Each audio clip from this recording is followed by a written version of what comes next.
ଆଜିର ପ୍ରସଙ୍ଗ ବିଷୟ ରାଷ୍ଟ୍ରୀୟ ହିନ୍ଦୀ ଦିବସ। ଆଲେଖ୍ୟ ଆଞ୍ଚଳିକ ସମ୍ବାଦ ବିଭାଗ। ଉପସ୍ଥାପନାରେ ମୁଁ ମହେନ୍ଦ୍ର କୁମାର ମାଝୀ। ସମଗ୍ର ଦେଶରେ ଆଜି ହିନ୍ଦୀ ଦିବସ ପାଳନ କରାଯାଉଛି।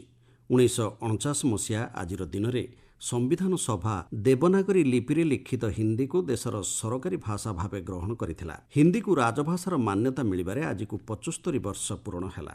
1953 ମସିହାରେ ପ୍ରଥମେ ହିନ୍ଦୀ ଦିବସ ପାଳନ କରାଯାଇଥିଲା। ସମ୍ବିଧାନର ଧାରା 343 ଅନୁଯାୟୀ ହିନ୍ଦୀକୁ ଅନ୍ୟତମ ସରକାରୀ ଭାଷା ଭାବେ ଗ୍ରହଣ କରାଯାଇଥିଲା। ସେଠ ଗୋବିନ୍ଦ ଦାସ, ମୈଥିଲ ଶରଣ ଗୁପ୍ତ ଏବଂ କାକା କାଲେଲକର ପ୍ରମୁଖ ହିନ୍ଦୀକୁ ସରକାରୀ ଭାଷା ଭାବେ ମାନ୍ୟତା ପ୍ରଦାନ କରିବାରେ ଗୁରୁତ୍ୱପୂର୍ଣ୍ଣ ଭୂମିକା ଗ୍ରହଣ କରିଥିଲେ। ବିଶିଷ୍ଟ ହିନ୍ଦୀ ପଣ୍ଡିତ ବେଓହର ରାଜେନ୍ଦ୍ର ସିଂ ହିନ୍ଦୀ ଭାଷାର ପ୍ରଚାର ଏବଂ ପ୍ରସାର ପାଇଁ ଅନେକ ପଦକ୍ଷେପ ଗ୍ରହଣ କରିଥିଲେ। ସେପ୍ଟେମ୍ବର 14 ଆଜିର ଦିବସ ହେଉଛି ରାଜେନ୍ଦ୍ର ସିଂଙ୍କର ଜନ୍ମଦିନ।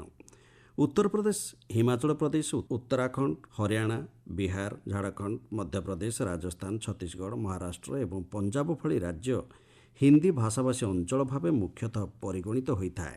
ସେହିଭଳି ବିଦେଶୀ ରାଷ୍ଟ୍ରଗୁଡ଼ିକ ମଧ୍ୟରେ Mauritius, Nepal, Fiji, Suriname, Guyana, Trinidad ଏବଂ ଟୋବାଗୋ ଭଳି ଦେଶଗୁଡ଼ିକରେ ମଧ୍ୟ ହିନ୍ଦୀ ଭାଷା ପ୍ରଚଳନ ହେଉଥିବା ଦେଖିବାକୁ ମିଳିଥାଏ। ଅନ୍ୟ ପ୍ରକାର କହିଲେ ହିନ୍ଦୀକୁ ପୃଥିବୀର ତୃତୀୟ ସର୍ବାଧିକ କଥିତ ଭାଷା ଭାବରେ ମାନ୍ୟତା ଦିଆଯାଏ। ପ୍ରାୟ 40ଟି ଦେଶର 602 ନିୟୁତରୁ ଅଧିକ ଲୋକ ହିନ୍ଦୀ ଭାଷାକୁ ବ୍ୟବହାର କରୁଥିବା ଜଣାପଡ଼ିଛି। ପାରମ୍ପରିକ, ଲିଖିତ ଏବଂ କଥିତ ଶୈଳୀ ବ୍ୟତୀତ ହିନ୍ଦୀ ବିଶ୍ୱସ୍ତରରେ ଏବଂ ଜାତୀୟ ସ୍ତରରେ ସବୁଠାରୁ ଶକ୍ତିଶାଳୀ ତଥା ପ୍ରଭାବଶାଳୀ ଡିଜିଟାଲ ଭାଷା ଭାବେ ପରିଗଣିତ ହୋଇଥାଏ। ହିନ୍ଦୀ ଏକ ସମର୍ଥିତ ଭାଷା ଯାହା ଡିଜିଟାଲ ବିଷୟବସ୍ତୁ ଯଥା ବନାନ ସମୀକ୍ଷା, ସ୍ୱର ଚିହ୍ନଟ ଓ ସହାୟକ ଆଦିରେ ବ୍ୟବହୃତ ହୋଇଥାଏ। ହିନ୍ଦୀ ଦିବସ ପାଳନ ଅବସରରେ ପ୍ରଧାନମନ୍ତ୍ରୀ ନରେନ୍ଦ୍ର ମୋଦି, ସ୍ୱରାଷ୍ଟ୍ରମନ୍ତ୍ରୀ ଅମିତ ଶାହା, ପ୍ରତିରକ୍ଷା ମନ୍ତ୍ରୀ ରାଜନାଥ ସିଂ, ଶିକ୍ଷାମନ୍ତ୍ରୀ ଧର୍ମେନ୍ଦ୍ର ପ୍ରଧାନ, ରାଜ୍ୟପାଳ ରଘୁବର ଦାସ, ମୁଖ୍ୟମନ୍ତ୍ରୀ ମୋହନ ଚରଣ ମାଝୀ ପ୍ରମୁଖ ଦେଶବାସୀଙ୍କୁ ଶୁଭେଚ୍ଛା ଜଣାଇଛନ୍ତି। ପୃଥକ ପୃଥକ ବାର୍ତ୍ତାରେ ସେମାନେ ହିନ୍ଦୀ ଭାଷାର ଗୁରୁତ୍ୱ ଉପରେ ଆଲୋକପାତ କରିବା ସହ ଏହାର ପ୍ରଚାର ଓ ପ୍ରସାର ପାଇଁ ସାମୂହିକ ଉଦ୍ୟମର ଆବଶ୍ୟକତା ରହିଛି ବୋଲି କହିଛନ୍ତି। ପ୍ରଧାନମନ୍ତ୍ରୀ ଶ୍ରୀ ମୋଦି ତାଙ୍କ ଭିଡିଓ ବାର୍ତ୍ତାରେ ବ୍ୟକ୍ତିଗତ ଭାବେ ହିନ୍ଦୀ ଭାଷାରେ ଦୈନନ୍ଦିନ ଜୀବନରେ ଗୁରୁତ୍ୱ ଅନୁଭବ କରିଥିବା କହିଛନ୍ତି। ନୂଆଦିଲ୍ଲୀଠାରେ ଆଜି ରାଜଭାଷା ହୀରକ ଜୟନ୍ତୀ ସମାରୋହ ଏବଂ ଚତୁର୍ଥ ଉତ୍କଳ ଭାରତୀୟ ରାଜଭାଷା ସମ୍ମିଳନୀକୁ ସ୍ୱରାଷ୍ଟ୍ରମନ୍ତ୍ରୀ ଅମିତ ଶାହା ଉଦ୍ଘାଟନ କରିଛନ୍ତି। ସେ କହିଛନ୍ତି ଦେଶକୁ ଏକଜୁଟ ରଖିବା କ୍ଷେତ୍ରରେ ହିନ୍ଦୀ ଭାଷା ଅଭୂତପୂର୍ବ ଭୂମିକା ନିର୍ବାହ କରୁଛି। ହିନ୍ଦୀ ଏବଂ ଅନ୍ୟ ଭାଷା ମଧ୍ୟରେ କୌଣସି ପ୍ରତିଯୋଗିତା ହେଉନାହିଁ। ସମସ୍ତ ଭାଷାକୁ ମଜବୁତ କରିପାରିଲେ ଏକ ମଜବୁତ ଦେଶ ନିର୍ମାଣ ସମ୍ଭବ ହୋଇପାରିବ।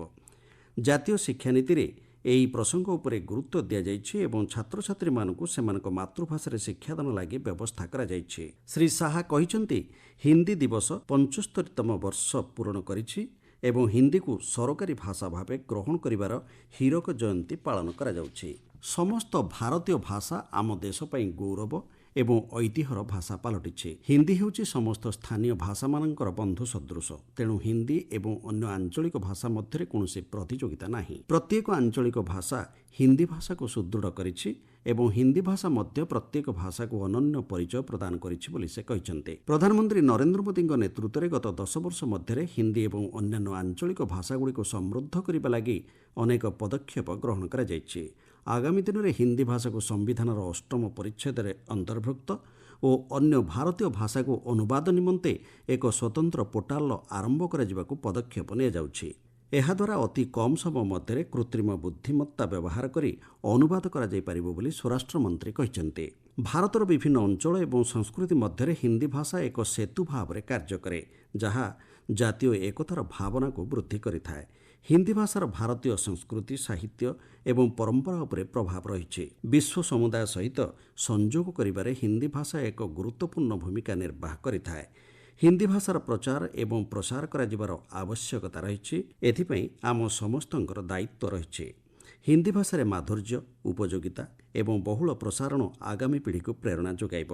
ଜନସଚେତନତା ବୃଦ୍ଧି ଲକ୍ଷ୍ୟରେ ବିଭିନ୍ନ ସ୍ତରରେ ଏଥିପାଇଁ କାର୍ଯ୍ୟକ୍ରମମାନ ଆୟୋଜନ କରାଯାଉଛି।